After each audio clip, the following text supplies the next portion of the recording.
இது பிரபஞ்சத்தின் பரிணாமம். படைப்பாளருக்கும் படைப்பிற்கும் இடையிலான உறவு, வெட்டவெளிக்கும் பிரபஞ்சத்துக்கும் இடையிலான உறவு. இன்னொரு மதத்தின்படி நாம் ஒரு புனிதமான தொடக்கத்திற்கு மாறுகிறோம். எதுவும் இருப்பதற்கு முன்பே காலத்தால் அழியாத இறை ஒன்று இருந்தது. வேறு எதுவும் இல்லை. வானங்கள் இல்லை, பூமிகள் இல்லை, நட்சத்திரங்கள் இல்லை, கடவுள் மட்டுமே. அந்த கடவுள் தெய்வீக கட்டளையை கூறினார். அது இருந்தது. வானமும் பூமியும் ஒரே ஒரு பொருளிலிருந்து புரிந்தன. எல்லாம் ஒரே ஒரு புள்ளியிலிருந்து தொடங்குகிறது என்ற விஞ்ஞான கருத்தை அதனோடு ஒத்திருக்கிறது. அது படைப்புகளை கட்டம் கட்டங்களாக விவரிக்கிறது. வானங்கள், பிரபஞ்சம், பூமி, மலைகள், கடல்கள், தாவரங்கள், உயிரினங்கள், இறுதியாக மனிதர்கள், களிமண்ணால் படைக்கப்பட்ட மனிதர்கள், கடவுளால் வடிவமைக்கப்பட்டு சுவாசிக்கப்பட்டவர்கள் என்கிறது அந்த மறைநூல்.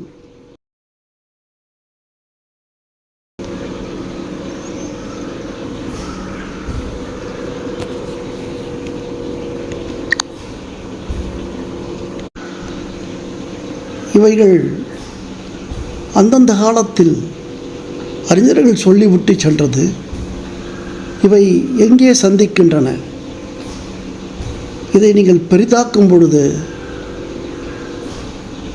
பிரபஞ்சத்திற்கு ஒரு தொடக்கம் இருந்தது என்று அறிவியல் கூறுகிறது. ஒரே புள்ளியிலிருந்து வந்தது என்று அறிவியல் கூறுகிறது. வானமும் பூமியும் இரண்டாக பிரிந்து செல்வதை மறைநூல்கள் கூறுகிறது. ஒளி முதல் பெரிய நிகழ்வு என்று அறிவியல் கூறுகிறது. ஒளி இருக்கட்டும்,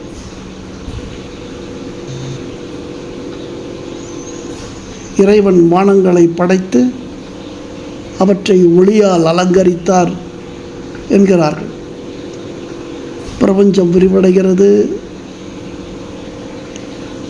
மனிதர்கள் பிரபஞ்ச வரலாற்றில் தாமதமாக பின்னாடி வந்தனர்.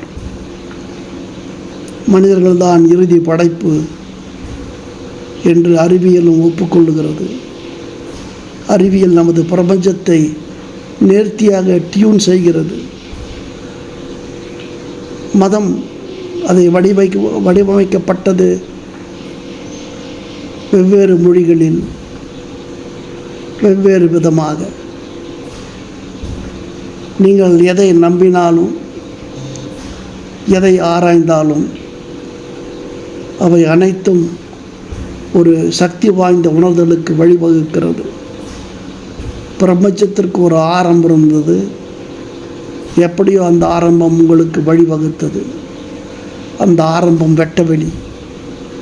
உணர்கிற, சிரிக்கிற, அதிசயப்படுத்துகிற, அழுகிற, தேடுகிற பிரபஞ்சம் ஒரு பிரபஞ்ச விபத்தாக இருக்கலாம்.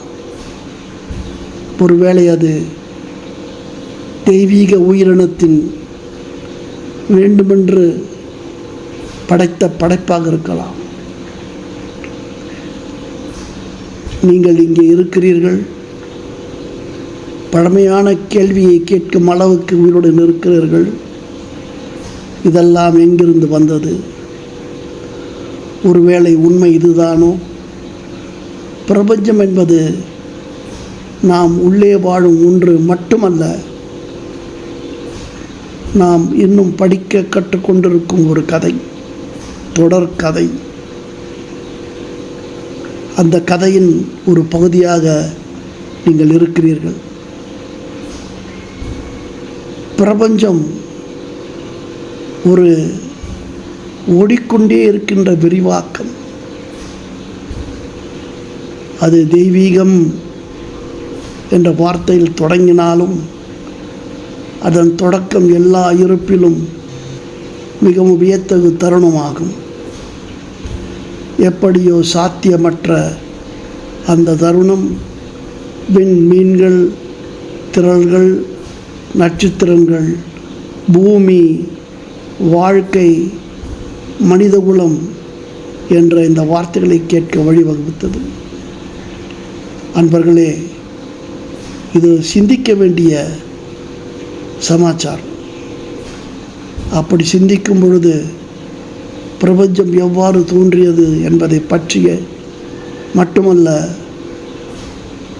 ஒவ்வொரு வாழ்க்கையும், ஒவ்வொரு உலகமும், ஒவ்வொரு கதையும் ஒரு சிறிய தீப்பொறி. அந்த வார்த்தை, அந்த கணம் ஆகியவற்றுடன் தொடங்கி பிரபஞ்சத்தை கற்பனை செய்ய முடியாத ஒன்றாக வளர்கிறது. வெட்ட வெளியிலிருந்து தொடங்கி இந்த பிரபஞ்ச இயக்கத்தின் மீண்டும் வெட்ட வெளியிலே சேர்வது என்பதை நினைவூட்டுவதாக இருக்கலாம். எல்லாம் நீங்கள் விரும்புவது போலவே. நன்றி. மீண்டும் சந்திப்போம்.